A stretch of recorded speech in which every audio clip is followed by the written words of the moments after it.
Quelques semaines après sa prise de fonction à la tête du département du pétrole et des énergies, Antoine Félix Abdoulaye Diome a rendu visite à la Société africaine de raffinage. Doyenne des raffineries africaines, la SAR est aujourd'hui l'une des auteurs dominantes de l'économie sénégalaise grâce à une dynamique enclenchée par la directrice générale et son équipe. Une situation hautement saluée par le ministre. Que grâce à la mise en œuvre d'un programme hautement ambitieux dénommé ACATABES, qui est un programme d'augmentation des capacités de production de la SAR, mais aussi d'anticipation pour adapter l'unité industrielle au traitement du pétrole brut sénégalais de Sangomar. Des efforts importants ont été consentis et cela a donné le résultat que nous connaissons aujourd'hui. Ainsi, la SAR est passée d'une capacité annuelle de 1,2 million de tonnes à 1,5 million de tonnes.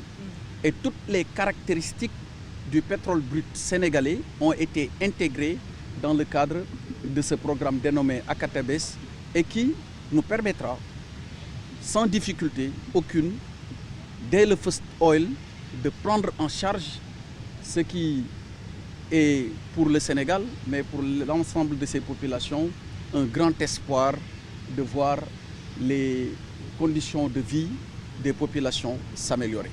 Avec le nouveau statut du Sénégal qui intègre le précieux cercle des pays producteurs de pétrole, de belles perspectives s'offrent au Sénégal qui pourrait voir une partie de sa production de brut traitée par l'usine de la SAR, un outil industriel dont certaines de ses installations ont été remises à neuf avec un ambitieux programme de modernisation et d'extension des capacités de traitement et de production.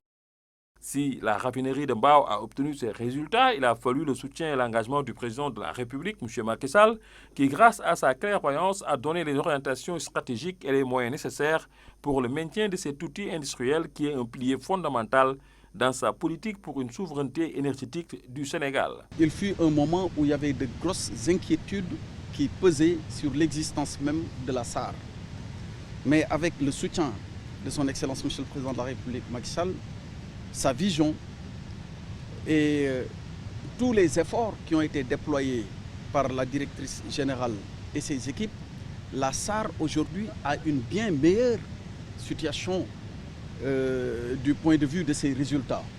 Elle est passée de pertes importantes, abyssales, moins 59, à un net aujourd'hui positif que nous devons à la mise en œuvre des instructions de son Excellence, M. le Président de la République, Macky Sall, mais grâce aussi à son soutien constant. Pendant plusieurs tours d'horloge, le ministre et ses collaborateurs ont eu droit, en plus de la visite guidée, à une séance d'explication sur le projet de développement de la SAR qui mobilise tous les travailleurs qui ont profité de la présence de leur tutelle pour paraffer un pacte social de stabilité sur une période de 3 ans.